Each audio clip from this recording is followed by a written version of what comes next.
No one's coming to save you. No one's going to spoon feed you what you want. No one's just going to give it to you. Nothing's going to be handed to you.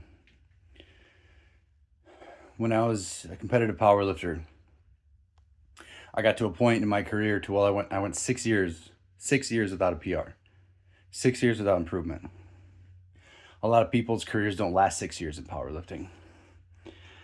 But I was very fortunate to meet a man at a competition named Shane Sweat. Now, at the time, Shane was one of the most highly regarded, highly sought after powerlifting coaches in the world. I can't speak on that now because I don't know what he's up to. I don't know what his goals are. But at the time, I was very fortunate to run across Shane Sweat. And there were times to where whenever I was in Ohio, and I believe there's even a couple specific times where I went to Ohio specifically just to train with Shane, just to soak up anything he had to give me. And there would be exercises, there would be movements, there would be things that he would tell me that I would need to do to get better that were specific to his gym. And when I got home to my gym, I did not have the equipment to do those specific movements. And where this is very significant and very important is whatever he told me to do, I made it happen. We didn't have a belt squat, so we had a giant tractor tire out in the yard at the gym. I would put a 100-pound dumbbell in the center of that tire, in the bottom, in the ground, and I would attach bands to it, and I would attach those bands to my belt, and I would walk almost in the splits because the space from side to side on those tractor tires was so wide. But I would do marches on there because he told me marches would improve my squat and my deadlift. I would do squats on there like a belt squat because it would improve my squat and my deadlift. I would do that. At his gym, um, they had a humper, a glute machine, and we didn't have that at home. So at home, I would set up in the squat rack this system of bands and pads and other sorts of things to set up a humper or a glute bridge machine in my squat rack because he told me it would make me better. We didn't have a back attack machine. Again, I made a back attack out of my squat rack, or the best of my abilities, I made one. And eventually this led to Shane training me for free. And he told me the reason why he decided to train me for free is because I wanted it.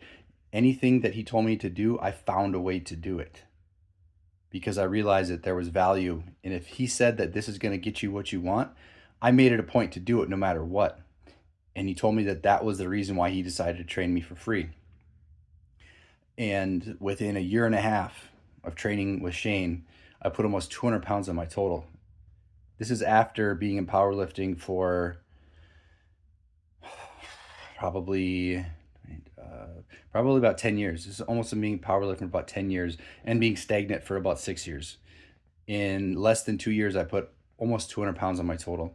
And as a result of that, it gave me the highest total, seventh highest total all time in my weight class, regardless of federation in the world. It still stands right now. Seventh highest total all time in my weight class still stands right now. So the moral of the story is no one is going to give you what you need. No one's going to spoon feed it to you.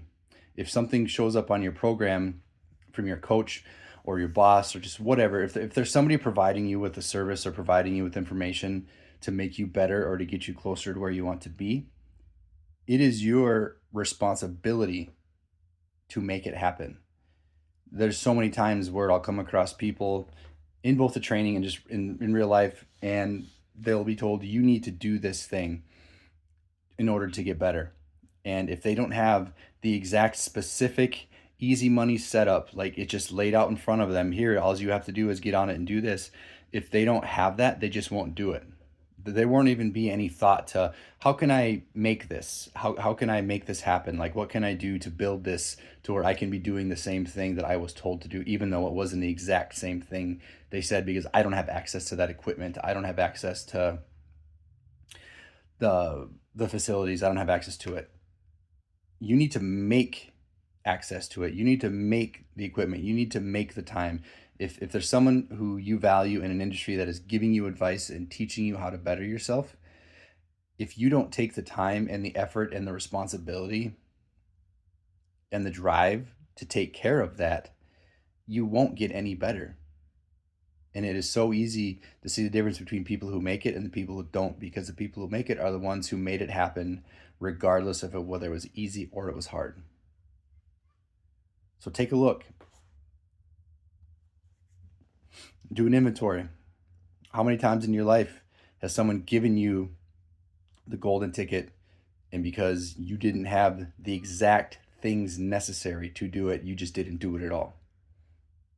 Take inventory of that, take accountability, and the next time you say you want something and somebody tells you what to do, you need to find a way to do it. It's your personal responsibility, it's your obligation.